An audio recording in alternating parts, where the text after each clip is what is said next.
Hundreds of young men dead, maimed, burned, or left to drown.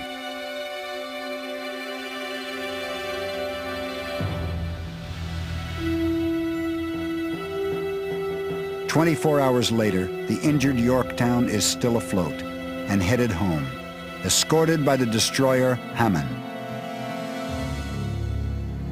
What nobody sees is the enemy submarine below the surface, with 2 sitting ducks in her sights.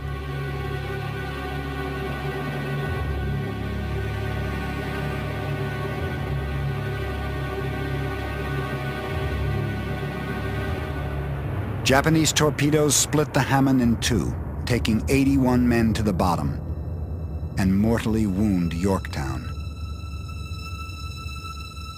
For nearly a day, the carrier lingers on the surface, refusing to die. Yorktown radioman Lloyd Childers is in sickbay on a nearby ship with serious wounds to both legs. He watches his carrier go down. This huge ship slowly sank below the water, the waves, until it disappeared, and we watched it until it was completely gone.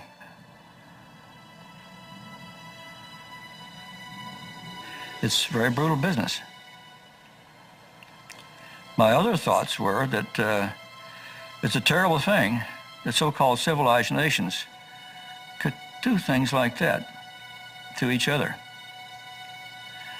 convincing me that we're not really civilized yet. It is day 19 of the expedition. It has been hours since Robert Ballard sent a robot vehicle down nearly 17,000 feet to find the USS Yorktown. And half a century since Bill Sergi has seen his carrier. Okay, fly that heading now. Ballard has only a week left to find the Yorktown. Shift to 17 feet. After 6 long hours, the ATV finally reaches bottom, over 3 miles deep.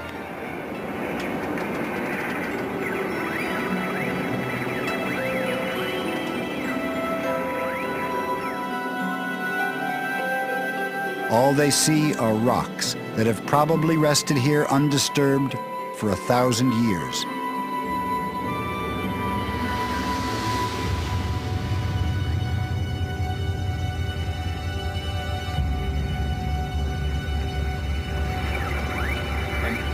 You want to keep looking to the left. You're looking into your HMIs. Yet within a few moments of touching down, they see something.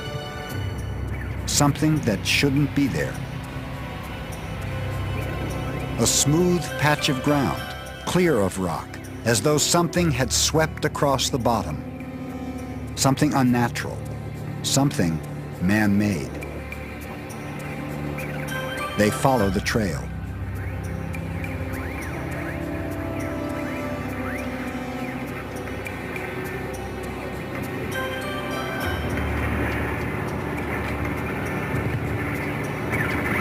Bingo, bingo, bingo. Suddenly, a glint. A shiny metallic glint catches the video eye. Dead ahead. Range 150 feet. Keep it nice and high. He's looking up, though. He's look down if you want it. I want him to look down, and away from those. And you should be coming around on a heading. And now the sonar on the ATV itself is announcing something big and oddly beautiful dead ahead. There it is. Straight ahead. Change your range scales in on OAS. There she blows. It's definitely I'm Yorktown. laterally left. There's no question about that. The Yorktown, at last. Exactly where Ballard thought it would be. You just hold that still. Don't You know what? hold Is these the for a OAC in the Try window? to hold it. I'm looking at my ready room right now, which is under the bridge on the island on the flight deck. Too much. Too much. All the people that did their jobs, I can see them doing them now. Keep coming up, though. Oh, Yorktown, you're beautiful.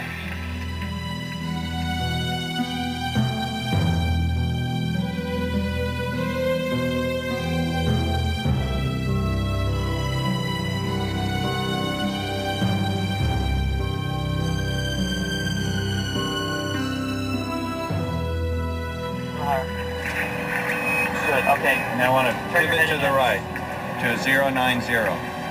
Come around. There you go.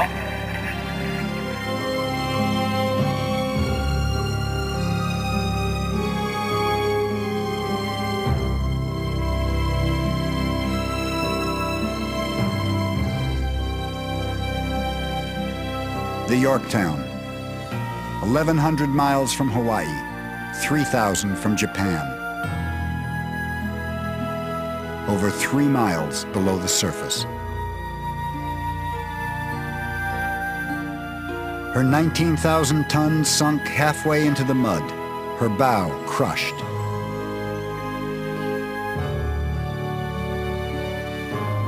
Yet Yorktown is still intact.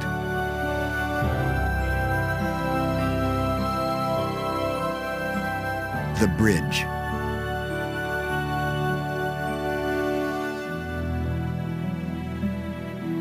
The flight deck.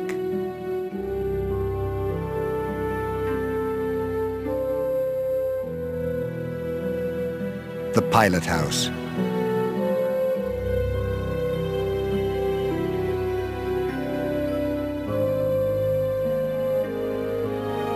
She is nearly untouched by time, her guns still pointing skyward to fend off the final attack.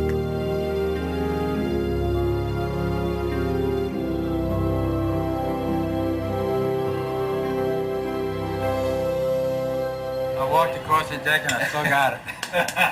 So I got off again with it at the same time. Thanks again for finding it. My pleasure. And on behalf of the crew, just glad to be here. Me too. Great. That's the boat. I got to see my ready room. Yeah.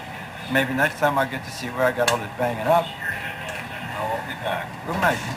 Let's go. We got it. Yeah, we got it. It's most the spot. That's right. Can't get in the way now. Right. Thank you. That's a few, Bill. Yes, I'm here. They're not. So I'm representing the crew and I did my job. So.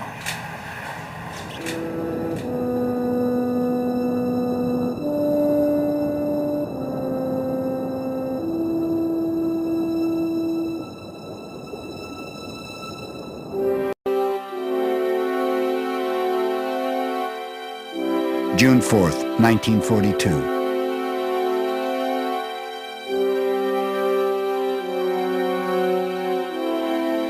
America has won the battle for Midway and stopped Japan cold.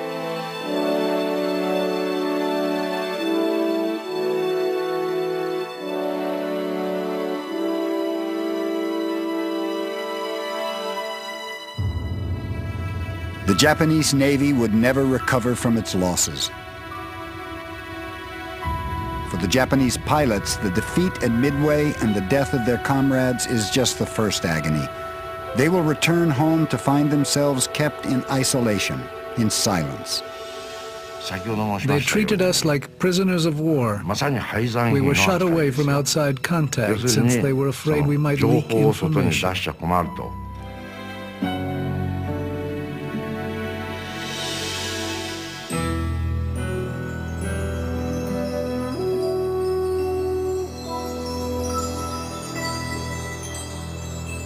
You see the veterans who come back, whether they're Japanese and Americans, and we brought them here to this spot and it spoke to them.